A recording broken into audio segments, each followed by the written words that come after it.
Hey guys, it's Deacon here, and welcome to my personal top 5 mods in Mountain Blade Warband. This is completely my opinion, and I will be backing up why I like each mod.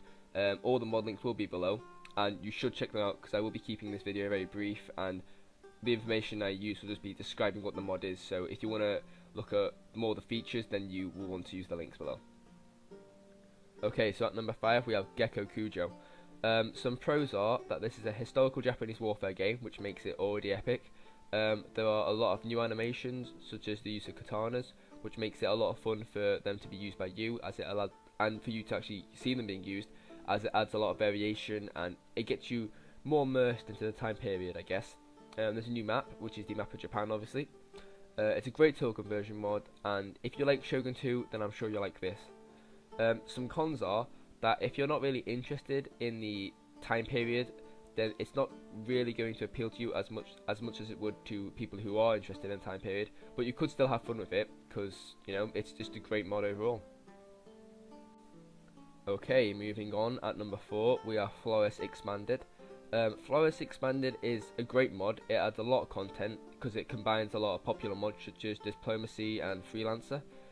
As I've said, it doesn't really add a lot of items, or it does add items, but it's not exactly a total conversion mod as most of the other mods in this list will be. It sort of just adds, it's a compilation essentially of a lot of other great mods such as Diplomacy, which is, you know, one of the best mods in Mountain Blade Warband community.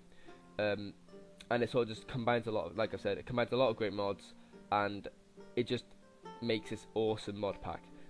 Also, a great feature that I really enjoy is that if there's something in the game that you don't like, there is most likely an option to turn it off, and you can just go back to the normal native version, which is a big help if you don't like, for example, how tournaments work. You can probably turn it off, go back to the native version as you know, and just play tournaments the way you like.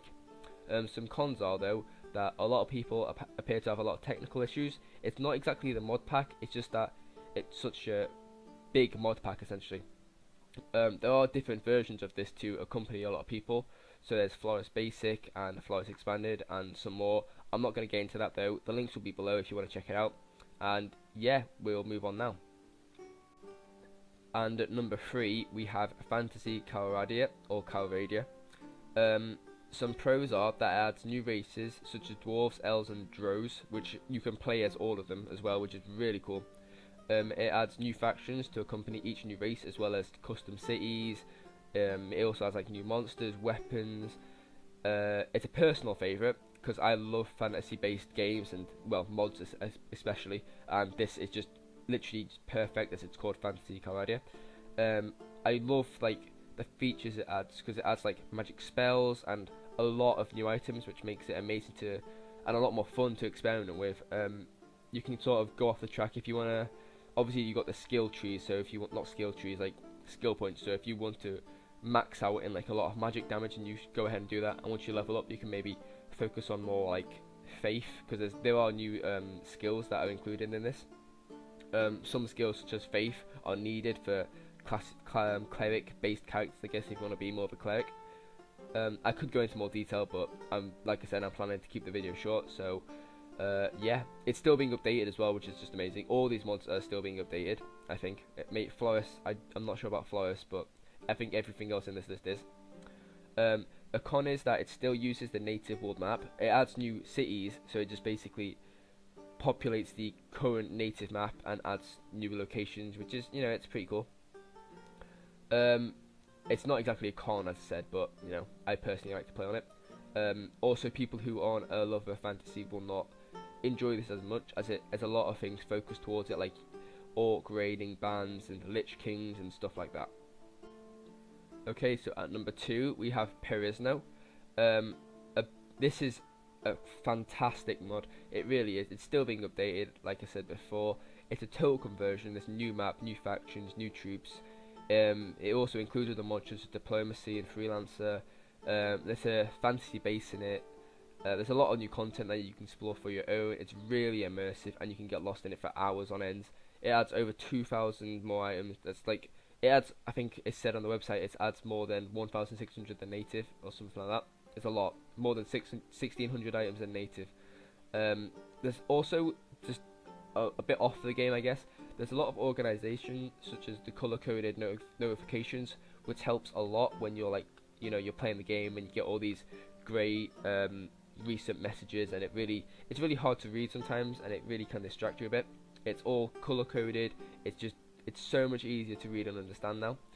Also, which is just amazing, there are a lot of new rideable animals, such as horses. Obviously, there are camels, elephants, wolves. It's so cool. And also 0.7 is going to be coming out this month as of recording, which is July. And 0.7 trailers look amazing. Links will be below. Have a look at them. It's going to be fantastic when it comes out. This is a con, I guess, just for me. When I got started on Prisoner, I was basically attacked by every single sort of warband or band of warriors, I guess. It wasn't the best start I had, and I got put off it very easy. But once I sort of, just sucked it up a bit and I got started, it was a lot of fun. It really is a lot of fun. That probably is just me being bad at the game, though. Okay, and at number 1, we have Clash of Kings. This is a Game of Thrones themed mod, and it is absolutely amazing. I mean, I personally think it's the best map ever on Mount & Blade Warband. It's so detailed, it's so true to its like roots. It makes any fan of Game of Thrones just like fall in love with the detail of it. It's obviously a big appeal to anyone who enjoys Game of Thrones. It's a total conversion. You got the new factions, which obviously coincide with Game of Thrones. You got the Westerlands, the Stormlands, the Dornish people. There's like Unsullied in there. There's so much you can add. Also, there's a lot of custom quests. So I remember doing a quest where I went to the wall and I fought alongside Jon Snow, which was just epic in itself. There's a lot of locations, all of which coincide with Game of Thrones, so I couldn't speak them. All of which coincide with the Game of Thrones universe. Obviously, if you don't like Game of Thrones, then it's not exactly the mod for you. But even if you don't know what Game of Thrones is, you can still just download it and get involved straight away. It's so much fun. It's a lot of content that's added. It's just fantastic. It really is. Okay, guys, and thank you for listening and watching. This is my personal opinion. So there are a lot of other great mods, such as Warsword and the Star Wars mod. There are so many more.